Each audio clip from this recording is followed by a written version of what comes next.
Hi guys, welcome to my video. Today I'm going to show you how to implement the Porter 5 forces onto your business. First, I need to show you what is it. So, the Porter 5 forces model is a framework that analyzes the industry competitiveness structure and helps determine an industry profitability and attractiveness.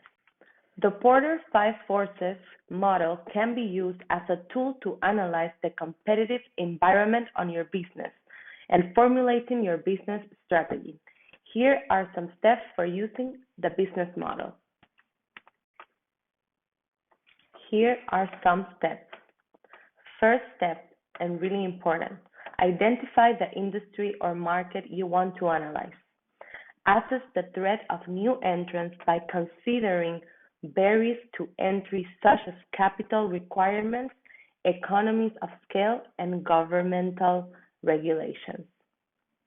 Second one, evaluate the threat of substitutes by considering the availability of substituting products or services and their relative price and performance.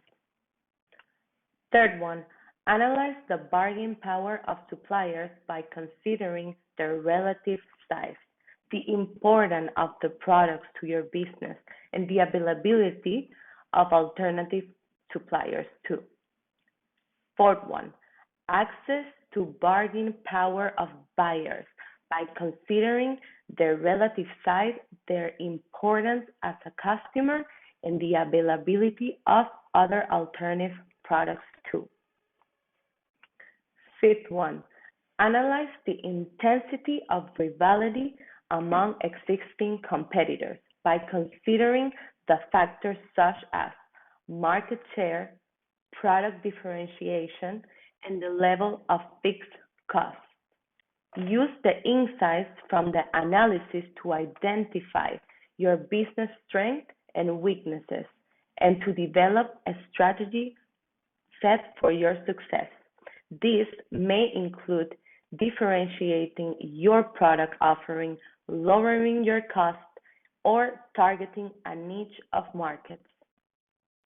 So I really hope this was helpful for your future business or for your current business.